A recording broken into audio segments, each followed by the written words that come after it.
You are about to embark on one of the most profound and life-altering narratives found within the entirety of the Bible.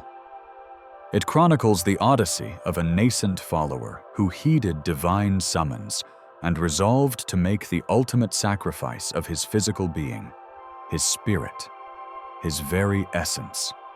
Across the span of 10 compelling installments, we shall delve into the chronicle of Timothy, the offspring of an unnamed woman, the youth who endured hardship for the devotion to his calling, the adherent who maintained a stoic silence amidst suffering, the man who ascended to become Paul's trusted confidant, and the leader who discovered the capacity for affection even when confronted with disregard. Steel yourselves for profound emotion, significant challenges, tested convictions, and ultimate restoration. This is not merely a tale of valor, it is a testament to authentic faith, the cost of allegiance, and the divine process of transforming ordinary individuals into cornerstones of belief. Subscribe to our channel, enable notifications, and immerse yourselves in each segment of this singular series, poised to stir your soul and redefine your perception of divine invitation. This is the epic of Timothy, the saga of a heart that pledged never to falter. Episode 1: The young man who discerned the voice of the Apostle Paul. His formative years were steeped in hushed supplications and ancient assurances. A child of a Hebrew matriarch and a Hellenic patriarch, he was subject to varying degrees of disapproval and indifference. Yet one day, while bearing a vessel of water, a voice uttered his appellation. It was not the familiar tone of his mother. It was not the pronouncements of the synagogue elders. It was the utterance of an apostle. And with it came a calling that would irrevocably reshape the course of his existence. However, prior to embarking on his sacred commission, Timothy was compelled to confront an unforeseen exigency, a requirement that encompassed not merely spiritual fortitude, but also tangible affliction. It was insufficient to simply follow Paul. A profound personal immolation was mandated. And the genesis of this pivotal moment was a single inquiry: are you prepared to proceed? Who was this reserved young man whom God was discreetly preparing? What pronouncements from Paul's lips catalyzed such a monumental shift? And why was physical wounding a prerequisite for proclaiming spiritual mending? Within this authentic and moving account, you will uncover the precise instant Timothy apprehended the voice so many had ardently prayed to perceive, and the nature of the surrender demanded by his obedience to that divine summons. The domicile where Timothy's youth unfolded was situated at the nexus of a parched thoroughfare in the settlement of Lystra, a locale largely overlooked, yet intimately known to the divine. Positioned within the region of Lycaonia, a part of ancient Asia Minor, it was an unpretentious settlement skirted by arid elevations and a sky typically unclouded. The dwelling itself was constructed from coarse stone and compacted earth, its roof layered with desiccated foliage, its walls bearing the indelible marks of time. To human observation, it possessed no aesthetic appeal, yet it resonated with an intrinsic sanctity. Within these walls resided 3 souls bound by a shared devotion. Lois, the matriarch, was a woman of prayer, her wisdom honed by years and significant loss. Eunice, the mother, exhibited unwavering resolve, her demeanor serene, her hands bearing the signs of diligent labor. And finally, Timothy, the son, whose inclination was to listen rather than to speak. From his earliest years, His presence was characterized by a subdued demeanor, yet he harbored an inner fortitude that only the celestial realm could fully comprehend. They possessed no material riches. Their garments were fashioned by their own hands, their sustenance derived from their own toil, and the structural timbers groaned under the evening breeze.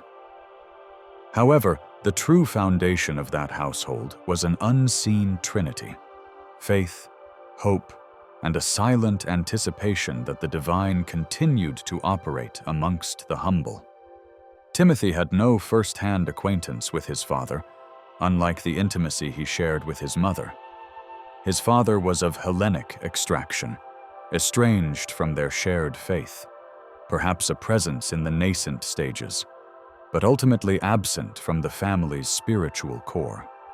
Only his name and the faint recollection of a visage obscured by the passage of time persisted.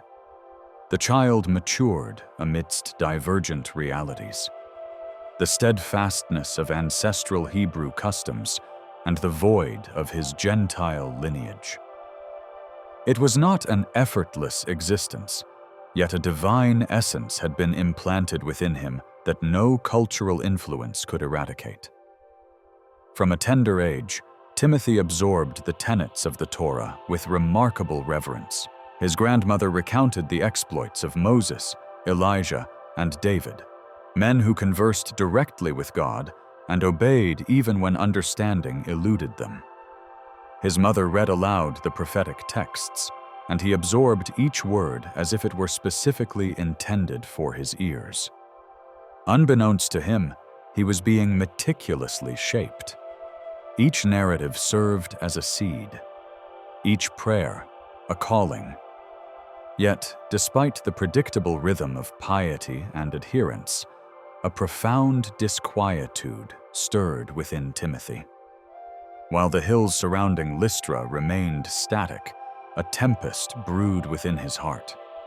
He observed his peers engaged in recreation, formulating ambitions, discussing commerce, matrimony, or land acquisition. But he craved something more. He could not articulate its nature. He simply recognized that this existence, however it might unfold, was not its ultimate culmination. Lystra itself was a tableau of obscurity. Its unpaved avenues, its desolate plazas, its predictable marketplaces, all seemed locked in a perpetual cycle. The elders reiterated ancient accounts. The merchants haggled over identical tariffs. The flocks followed immutably the same pathways. It was a city that existed but did not aspire. It breathed but harbored no hope. Timothy, however, harbored hope. In the quietude of the night, reposing on his pallet, he would gaze at the earthen ceiling and attend to the sighing of the wind through the fissures.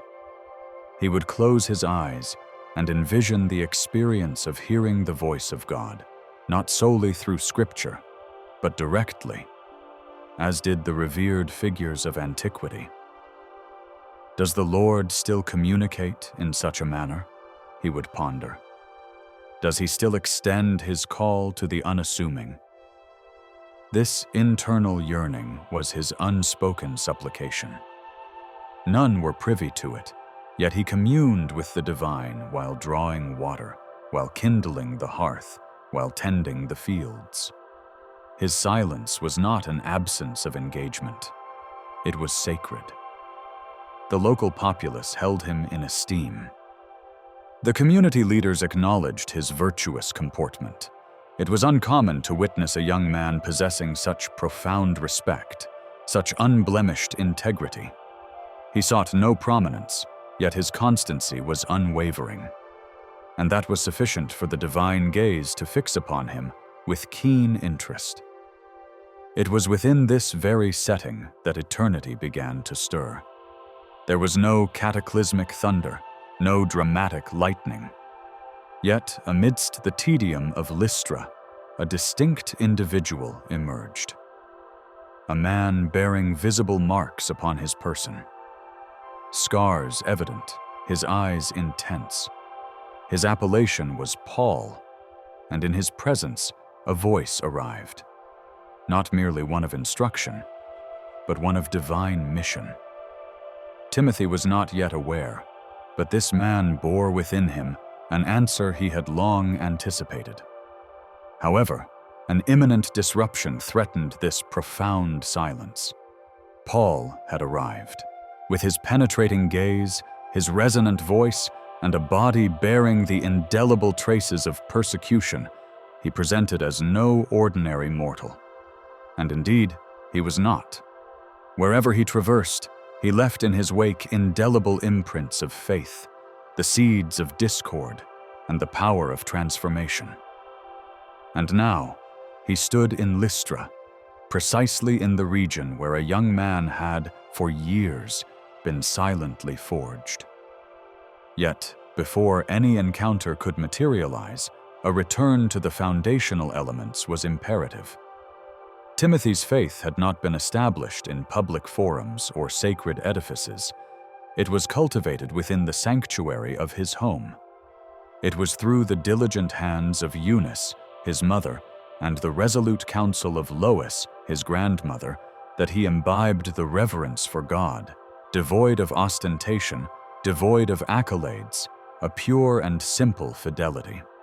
From his earliest years, he absorbed the sacred texts, recited the Psalms, and internalized the prophecies. This was not a mandate. It was his very sustenance. The absence of his father accompanied him like a subtle shadow, a Hellenic figure, detached from spiritual devotion, remote from the divine mission. Timothy did not regard him as a paradigm. His name was extant, but his spiritual essence was absent, and it was perhaps this very void that intensified his attachment to the two women who nurtured his upbringing. Eunice never spoke with acrimony. She never tainted her son's perception of his father. On the contrary, when Timothy inquired why he had departed, she responded with simple clarity, "Because some must leave so that God may draw closer." Lois, with greater directness, would remark, "God never builds upon fractured foundations, yet he can even utilize the fragments to fashion something new." Timothy listened and retained these insights internally. He was perpetually more inclined to listen than to articulate. Yet within him, a flame ignited, a yearning that even the vastness of scriptural knowledge could not fully assuage. He sensed an ulterior purpose, a destiny perhaps, a calling. He commanded respect within the synagogue. The elders commended his deportment, his purity, his steadfastness. His peers, however, failed to comprehend him. They characterized him as excessively solemn. But Timothy perceived it not as solemnity, but as preparation. And even without complete comprehension, he waited. Eunice observed her son's gaze frequently directed towards the heavens. "What do you perceive up there?" she inquired. "I believe I am awaiting something that my eyes cannot discern," he replied. She offered a gentle smile. "Perhaps silence is merely the prelude to a voice too grand to be fully articulated at once." In the ensuing days, Paul's presence began to exert a significant influence upon the town. He did not merely preach, he radiated an inner fervor. He spoke of Jesus, the Messiah, with the familiarity of one who had encountered him personally. He spoke of grace, of repentance, of salvation. And in so doing, hearts began to tremble. The town, long accustomed to repetition, now encountered an entirely novel message. Timothy absorbed every utterance from a distance. He did not yet approach, but something within him cried out. That voice possessed an extraordinary resonance. It carried the same gravility he experienced when poring over the prophets. It was as if that voice were a continuation of the principles his mother and grandmother had consistently imparted. That afternoon, Upon his return from the well, he posed a question to his mother. "Mother, if God intends to utilize me, how shall I truly know?" She placed a hand upon her son's shoulder and stated with firm conviction, "You will not know entirely, but when the voice manifests, you will recognize its authenticity. What if I am not sufficiently prepared? If he summons you, it signifies that you are already so." Timothy swallowed with difficulty. His heart accelerated without apparent cause, or rather, for a reason he could not yet articulate. That night, as he lay upon his pallet, he once again fixed his gaze upon the earthen ceiling. He sensed that the period of waiting was drawing to a close. What had once been a nascent seed now blossomed. What had once been preparation now demanded decisive action. And then, the moment arrived that would mark the commencement of everything. However, the faith they had so diligently sown would ultimately flourish in a soil entirely unanticipated. And with it came a divine response to the profound silence Timothy had harbored within his breast for so long. Yet, before this response could fully manifest, Timothy was required to confront his most formidable internal conflict, the one that resided within his own being. From his youth, he had recognized his distinctiveness, not due to any exceptional talent, nor any striking appearance, but due to his origins. The faith he embraced connected him to his mother. However, the very blood coursing through his veins linked him to his father, and by extension, to a distant land, a creed of detachment, a void that had never been filled.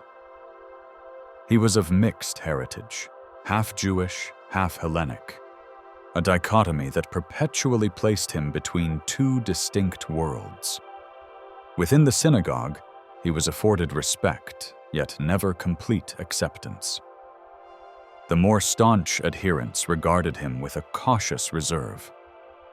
They never articulated it explicitly, but their unspoken sentiment seemed to be, "A decent young man." However, his father was of Hellenic descent. At home, though, Eunice steadfastly refused to allow such judgments to define him. "You are a child of the Most High, Timothy, and that holds immeasurable value above any earthly lineage." Nevertheless, there were moments when he felt adrift between these two realms, akin to an individual who belonged fully to neither. One afternoon, while assisting Lois in tending their modest garden, he voiced the question that had been persistently troubling him. "Grandmother, can the divine extend a calling to someone as conflicted as I am?" She brushed the soil from her apron and responded with unwavering resolve. "God does not select based on pure bloodlines. God chooses wholeheartedly devoted hearts, and yours has been dedicated to Him for a considerable duration." Yet, despite hearing these words, doubt would resurface on subsequent days, particularly when he encountered the disapproving glances of the more rigid individuals, when he overheard comments regarding his Hellenic background, when he reflected upon his father's absence from his life, as he was from the sacred texts. Despite these internal struggles, Timothy remained steadfast, not out of pride, but out of profound affection. The lessons he had received from his mother and grandmother were too vibrant to be disregarded. He continued his prayers. He diligently studied the sacred scrolls. He persisted in his waiting, without even a clear understanding of what he awaited. Meanwhile, Paul continued his evangelical work in Lystra. His very presence seemed to cleave the atmosphere with the sharpness of a blade. His pronouncements resonated in depths that even the synagogue leaders hesitated to explore. He spoke with palpable sorrow, with compelling power, with unvarnished truth, and this profoundly unsettled the populace. Timothy began to listen with heightened attentiveness. He positioned himself in the shadows, absorbing every syllable. And the more he listened, the more he sensed that voice awakening something ancient within him. It transcended a mere sermon. It felt as though each word was constructing a bridge between the two disparate worlds coexisting within him. One evening, after absorbing another message concerning repentance and the boundless grace of Christ, Timothy returned home with eyes brimming with tears. Eunice perceived this change. "Is everything all right?" "Yes, I am simply different." She drew near and embraced him without further utterance. A mother's intuition often comprehends what her child cannot yet articulate.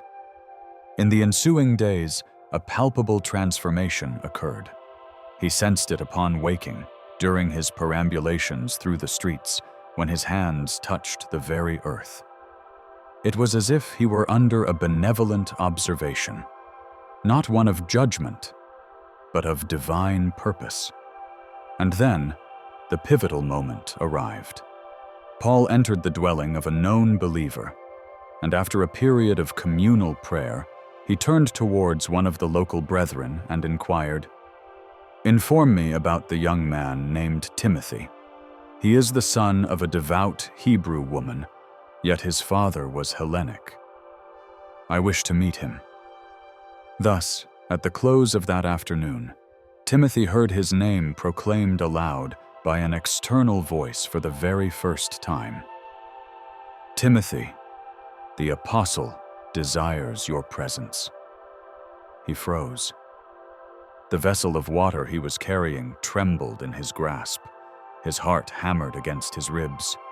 For a fleeting moment, all the unresolved thoughts of his childhood, all the lingering doubts, all the deep-seated fears resurfaced. Would he truly be summoned? Given his background, his mixed heritage, he steadied himself, took a deep, calming breath, and proceeded. Before we continue this profound narrative, we kindly request your support. Please subscribe to our channel and bestow your like to encourage us and enable the continued dissemination of these deeply resonant biblical accounts to a wider audience. Now, we resume Timothy's journey of faith. The young man who encountered the divine voice in the profound silence of Lystra. Timothy was entirely uncertain of what awaited him.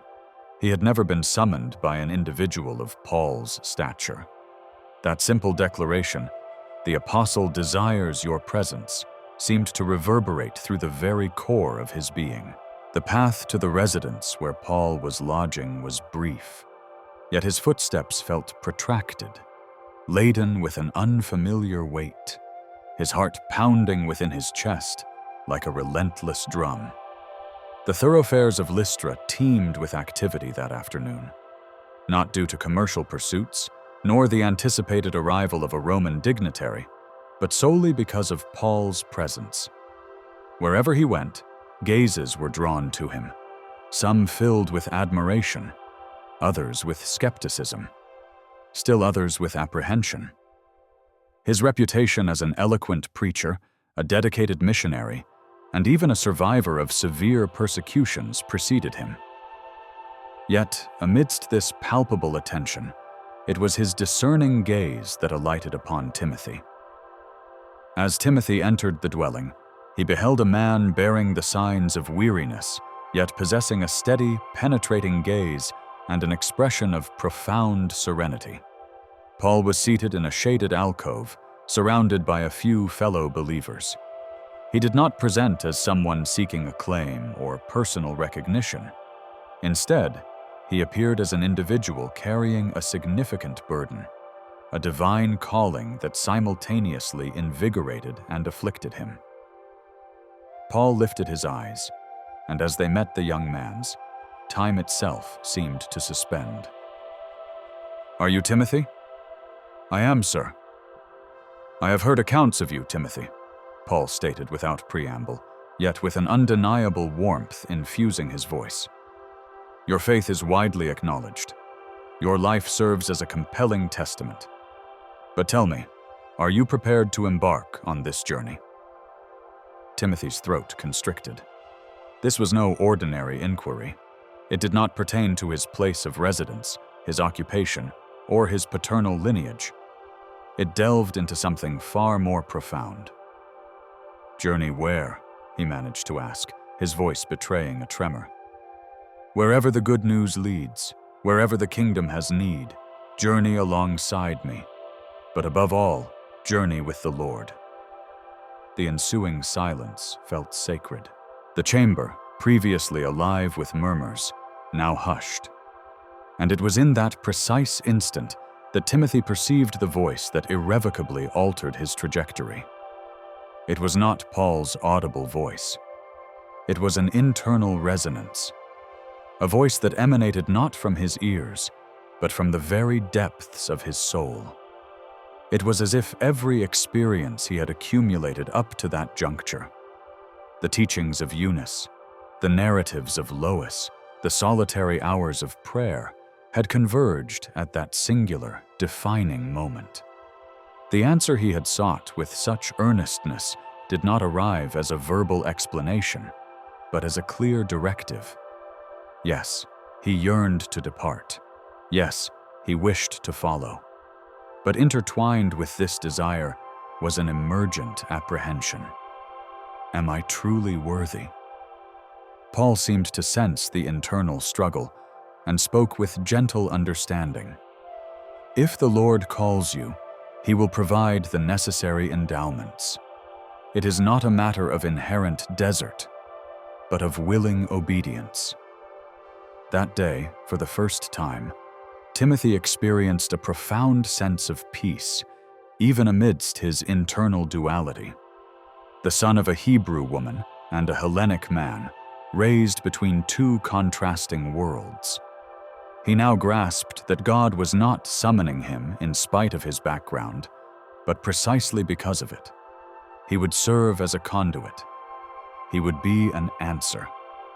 He would be an integral part of a grander narrative that commenced long before his existence and would continue far beyond it. As he departed the dwelling, the wind seemed to whisper with a different cadence. The town remained outwardly unchanged, yet Timothy himself was irrevocably transformed. He knew, with an absolute certainty, that something significant had shifted. However, before embarking on his journey with Paul, before commencing this monumental undertaking, there remained a crucial matter to be addressed. And Paul was acutely aware of this necessity. In a conversation conducted with greater privacy, he articulated, "Timothy, there is a specific action you must undertake, not as a means of earning salvation, but as an expression of love towards those whose lives we will touch. You are the son of a Hellenic father, and within Jewish communities, this aspect of your heritage can present a significant impediment." The young man comprehended immediately, a tightening sensation in his chest. "Are you requesting that I prepare myself to relinquish, to make a sacrifice for the advancement of the gospel?" He lowered his gaze, feeling the profound weight of this decision. It was not merely a spiritual choice. It was an act that would profoundly impact his physical being, his sense of dignity, his past. And yet, he did not falter in his resolve. And it was to himself that this internal voice was particularly addressing. Even recognizing that Paul's request entailed potential suffering, embarrassment, and a degree of personal renunciation, he did not seek time for deliberation. He simply bowed his head and responded, "If this is essential to prevent causing offense, I will do so." Paul observed this profound submission and remained silent for a few moments. It was as if an inner conviction within him was being solidified. The young man's steadfastness stemmed not from earthly pride nor from haste, but from a complete and utter surrender. Later, While conversing with the local brethren of the congregation, Paul received further insights into Timothy's character. One individual remarked, "From his tender years, this boy has exhibited a distinct nature. Quiet yet remarkably attentive, he never deviated from his faith, even with his father's absence." Another added, "When numerous young men pursued the transient pleasures of the world, he dedicated himself to the ways of God. Despite facing barriers, owing to his heritage, he remained morally pure." Paul listened intently, yet his gaze remained fixed upon the distant horizon. The information he received served only to confirm what he had already discerned spiritually. Here stood more than merely a devout young man. Here resided a latent yet powerful calling. The subsequent morning, as he accompanied Timothy on a walk through the hills surrounding Lystra, Paul spoke with a placid tone. "You possess a quality that many mature men lack: unwavering constancy. And this stems from the enduring faith that has been a cornerstone in your household for generations. Lois, Eunice, and now you." Timothy found himself without words. He walked with his eyes cast downward, yet an inner warmth spread through him. Paul then paused, placed a hand upon the young man's shoulder, and declared, "You are not merely the product of what you have learned. You are the answer to what has been so diligently sown." These words resonated deeply within him. Paul, who had once been a fervent persecutor of the nascent church, possessed an innate ability to recognize when the divine was elevating an individual for a specific purpose. And the more he observed Timothy, the more he perceived beyond the veneer of youthful fragility. He witnessed unpretentious courage, a maturity unmarred by arrogance, a profound spiritual hunger untainted by personal ambition. It was as if the Lord had been meticulously preparing him over an extended period, and was now entrusting this ripened fruit to the apostle. The town of Lystra began to buzz with speculation. Some wondered if Timothy would depart from his mother's side, while others questioned his genuine readiness. However, for Paul, the matter had been definitively resolved, not based on external commentary, but on the clear spiritual discernment he possessed. That very day, Paul convened the elders of the congregation to witness a significant event. Before them, he laid his hands upon Timothy and declared, "This young man shall accompany me in this sacred work.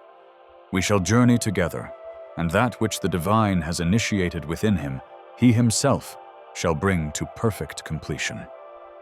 And as they united in prayer, Timothy's eyes gently closed.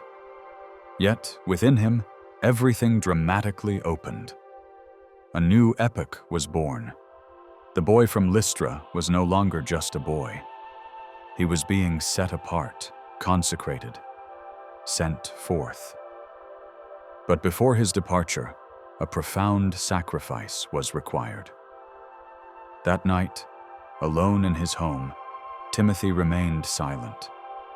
He observed his mother, her hands trembling as she prepared their evening meal. She understood. Without a word spoken between them, she drew him close, wept softly, and whispered, "You are no longer solely my son. You now belong to the world. Go where the divine guidance leads you." He offered no reply, merely squeezing his eyes shut, attempting to hold back the surge of tears. And so, the following day, Timothy underwent circumcision, not as a matter of rigid legalistic adherence, but out of a deep affection for the Jewish people, born of wisdom and complete surrender. He chose to wound his own flesh so as not to wound the consciences of others. Paul witnessed the entire event in quiet observation. When the young man returned, weary yet resolute, Paul embraced him with profound respect. In the apostle's gaze, a new light shone, a silent affirmation.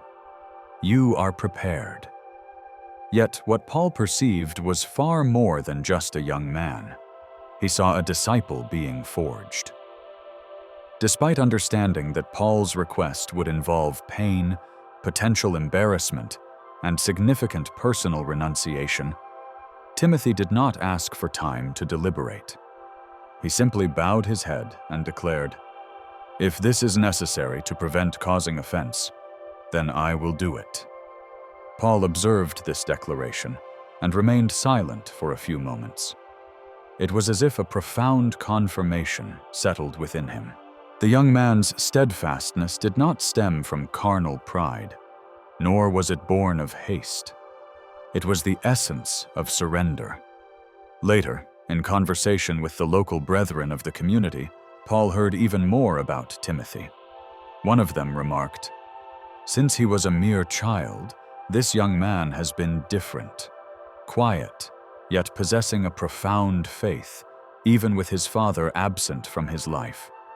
He has clung to the ways of God, remaining pure despite facing closed doors due to his background." Paul listened intently, his gaze fixed on the distant horizon. The words he heard merely reinforced what he already discerned spiritually. Here was more than just a devout young man. Here was a latent calling, a hidden potential. The next morning, as they set out from Lystra to walk in the surrounding hills, Paul spoke with quiet calm. "You possess a quality that many mature men lack: constancy. This resilience is rooted in the faith that has resided in your household for generations. Your grandmother Lois, your mother Eunice, and now you." Timothy offered no verbal response. He walked with his eyes cast downward, yet a warmth bloomed within him. Paul then paused, placed a hand on the young man's shoulder, and said, "You are not merely the product of what you have learned. You are the answer to what has been diligently sown." These words resonated deeply. Paul, who had once been a fierce persecutor of the church, possessed a keen ability to recognize when God was raising someone up. The more he observed Timothy, the more he saw beyond a fragile exterior. He saw courage devoid of ostentation, maturity unfettered by arrogance, and a yearning for God unburdened by worldly ambition. It was as if the Lord had been preparing him for an extended period. And now, he was presenting the culmination of that preparation. And as they walked together, what God had initiated within him would be brought to completion. As these thoughts settled within him, everything shifted. A new era dawned. He was no longer the boy from Lystra. He was being set apart, consecrated. The act of circumcision, performed not out of legalistic compulsion, but out of a profound love for the Jewish people, out of wisdom and submission, was a testament to his willingness to wound his own body so as not to cause offense to others. Paul observed this entire process in silent contemplation. When the young man reappeared, weary but determined, Paul embraced him with deep reverence. A distinct radiance flickered in the apostle's eyes, conveying a silent message: "You are ready." But what Paul recognized was not merely a young man, but a disciple on the cusp of becoming. That night, sleep came to Timothy not easily, but peacefully. He awoke before the sun crested the horizon over Lystra. The sky remained cloaked in darkness, but within him, a nascent light had already ignited. He rose with quiet, unhurried movements. He understood that every action that morning would carry the significance of a final departure. He moved through the familiar rooms of his home. His fingers traced the edge of the table where his mother had so often served their meals. He paused before the wooden chest where the precious scrolls of Scripture were meticulously stored. Placing a hand on its lid, he whispered, "I will carry them within my heart." Eunice was already awake, as she always was before dawn. This morning, however, she was not engaged in cooking or sewing. She sat by the window, her gaze lost somewhere between the dawning light and the memory of the boy who was now so much more than just her son. As Timothy approached, she needed no words. She knew the day had arrived. "Did you sleep well?" she inquired tenderly.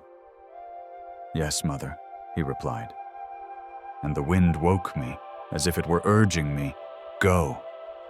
A faint smile touched her lips, a smile imbued with a love so profound it seemed to tighten her chest. They remained in a companionable silence for several minutes. Sometimes the deepest expressions of love require only a shared presence, unspoken and profound.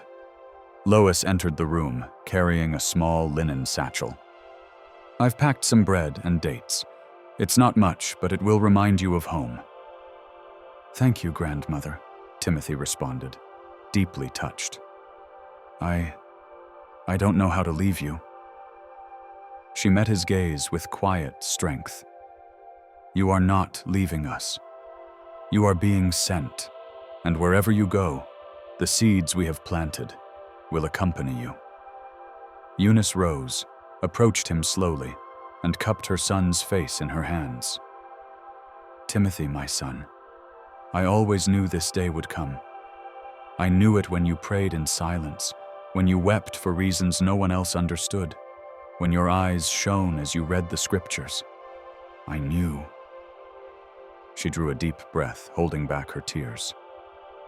"I am your mother, but before me, you belonged to him, and now he is calling you." "Not back," Timothy interjected gently. "He is calling you forward, to a path where we will not walk. But you will." The moment of farewell was unavoidable. Timothy took his satchel, adjusted his simple tunic, and looked towards the doorway. His feet felt heavy, his legs yearning to follow him back into the familiar embrace of home. But his heart was already leaning towards what lay ahead. Eunice drew close once more and hugged him tightly. "Promise me you won't forget who you are." "I am a part of you, Mother," he assured her. "I am the fruit of your faith." She tightened her embrace and whispered, "Then go. Go and fulfill what God has written for you." At the edge of the property, Paul stood waiting in the distance, his arms crossed. He observed in silence. There was no urgency on his part. He understood that the sacred bond between mother and son required this moment. Timothy turned back one last time. He saw Lois standing in the shadows of the doorway. He saw Eunice, her hand gripping a pillar of the house tightly, her other hand pressed to her heart. He raised his hand in a silent farewell. She mirrored the gesture. Then, the young man, who had heard the divine call, began to obey it. Yet, before the journey had truly commenced, it had already exacted tears. The wooden gate of Lystra creaked open slowly, then closed behind them, its quiet sound echoing like a seal, demarcating the separation between his past and the unfolding future. Timothy did not look back, not out of indifference, but because the faith he carried propelled him forward with the undeniable force of his calling. Beside him, Paul walked in companionable silence. No words were exchanged between them. The sky still held the soft, muted tones of dawn, and the dusty ground began to warm beneath the gentle caress of the sun's first rays. Each step carried Timothy further from his home, from his mother, from everything he had ever known. But each step also led him closer to what God had meticulously prepared. The road meandered through rolling hills and sparse fields. Birds glided overhead, and dust swirled with the gentle breeze. All the familiar elements of travel seemed to blend into a rhythm. Paul cast quick glances around, but his attention was not on the landscape.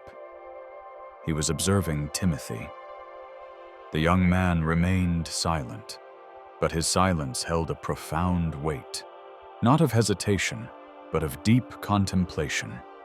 It was as if with each stride, he was reaffirming his decision, not with spoken words, but with the resolute movement of his feet. They paused by a fig tree to quench their thirst. Paul knelt by the stream, washing his face, and Timothy followed suit.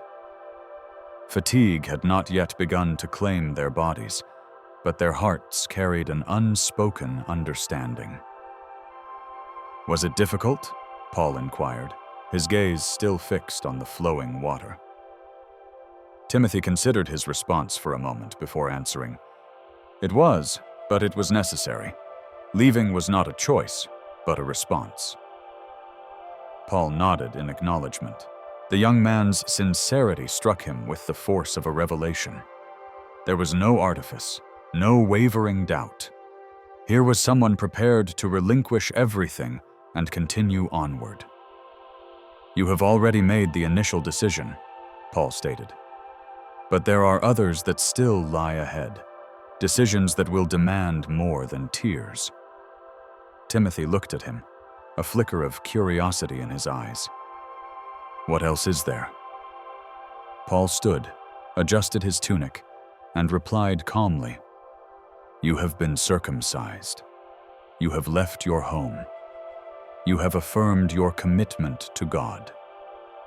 However, there is something that men must still witness in you, something that must be accomplished before we can proceed to where the Lord intends to send us."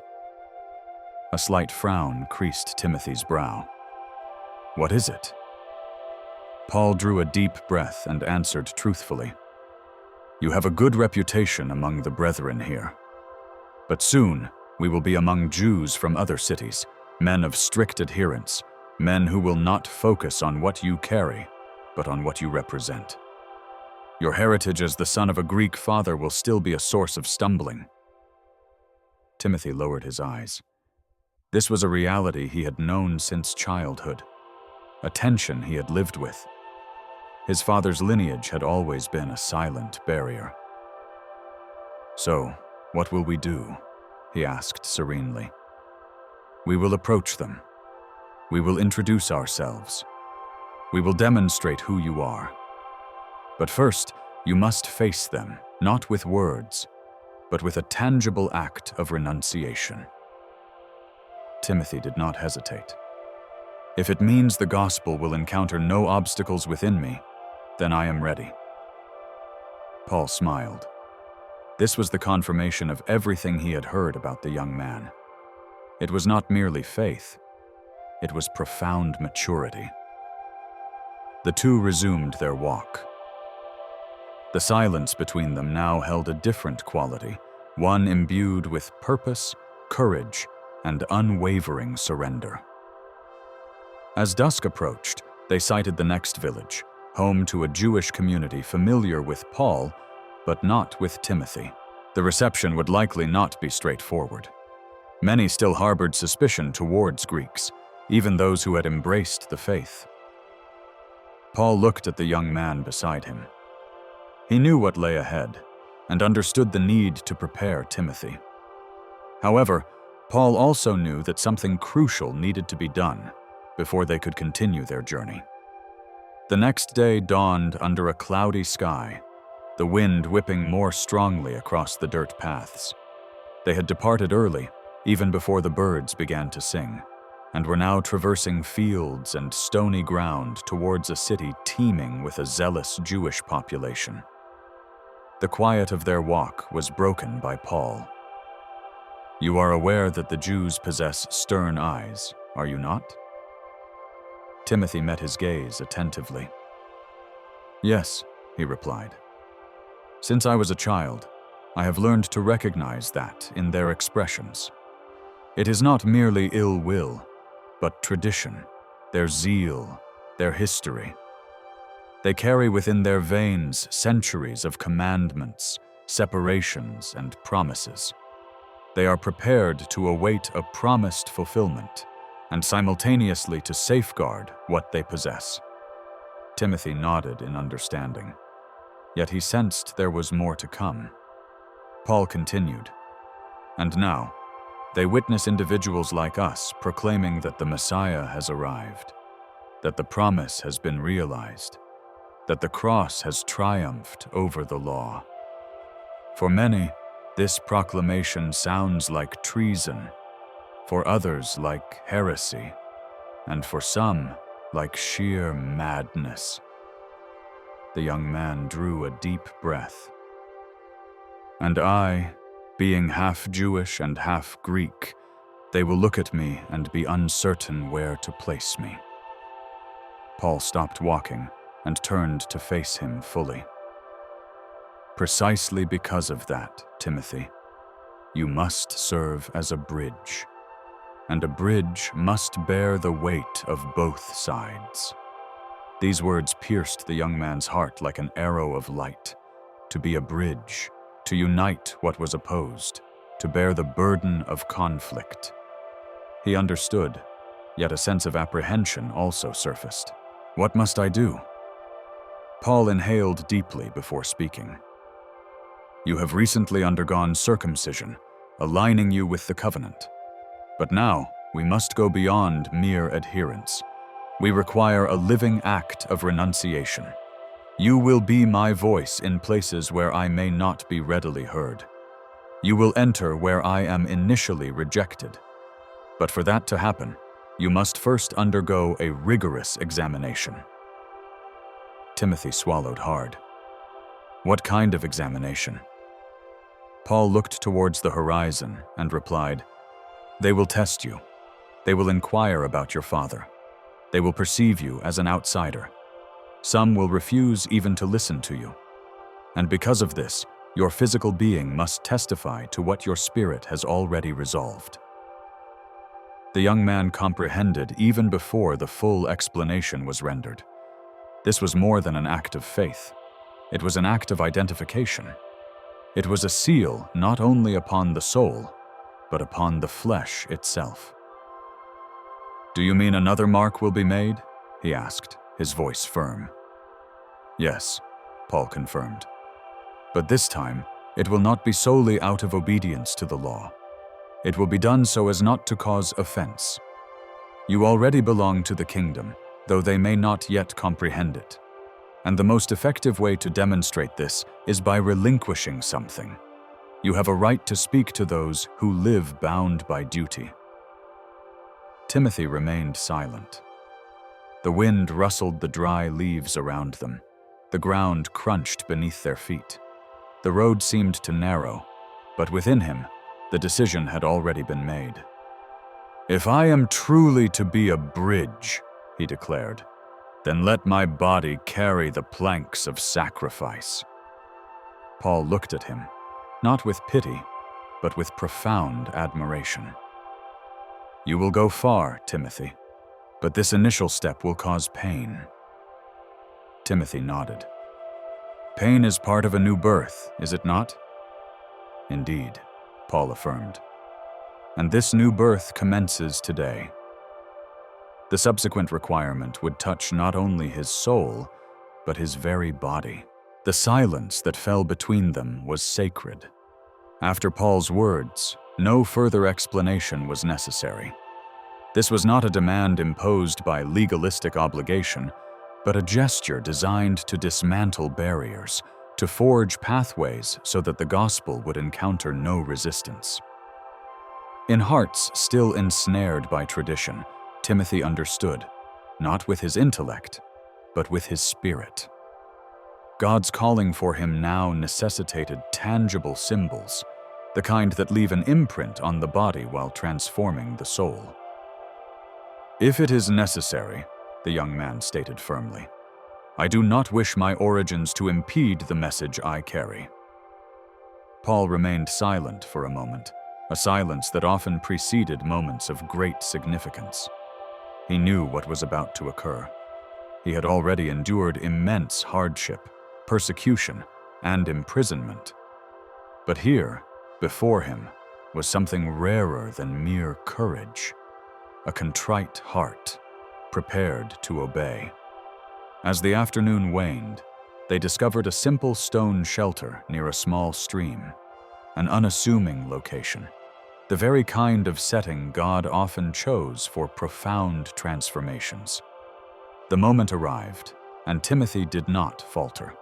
With clean cloths, olive oil, and fresh water, Paul meticulously prepared the necessary items. The young man lay down on a smooth stone, his gaze fixed on the vast expanse of the sky. There was no audience, no applause, only the pure, silent obedience of one who had surrendered to God and was now proving that commitment through his own flesh. The circumcision was performed with careful precision. Despite the sharp sting of pain, Timothy uttered no complaint. He endured each second as an intimate offering, like a private altar where not lambs, but his own flesh, was sacrificed, not out of compulsion, but out of selfless love. Following the procedure, Paul tended to the wounds, applying oil, bandaging them with linen, and helping the young man to rest in the shade. Timothy's face was pale, beaded with sweat, yet his expression was one of profound calm. The silence that now enveloped them was different. It was no longer a silence of anticipation, but one of quiet fulfillment. "You have proven faithful even before you have preached a single word," Paul remarked. "I have preached with my body," Timothy replied in a subdued voice, "so that no one else needs to stumble over my name." The ensuing hours were dedicated to rest. Timothy slept for a period, exhausted but at peace. When he awoke, the sky was already beginning to darken, and the stars were emerging above the fields, while the campfire crackled softly. Paul watched him in silence, and finally posed the question that would mark the beginning of a new phase. "Are you ready to journey with me?" Timothy drew a deep breath, feeling the throbbing in his body, yet his spirit burned with an inner fire. "I am, if it is God's will." Paul looked at him with a blend of tenderness and unwavering firmness. In a voice imbued with years of experience, he stated, "Then prepare yourself. The cost of beginning is greater than you can imagine." And as Paul's words echoed within his heart, Timothy simply nodded. He did not fully grasp the price that lay ahead, but he resolved to trust. He said, "Yes." Without fully comprehending the cost, in the subsequent chapter, he would discover that following God demands more than mere declarations. In the next chapter, Timothy will confront the blade of sacrifice, a pain he was not obligated to endure, but willingly accepted for the sake of the mission. Will his faith be sufficient to withstand the wound? Do not miss episode 2, the pain. He did not need to suffer, yet he inflicted it upon himself for the love of God. This narrative will profoundly touch the deepest recesses of your heart.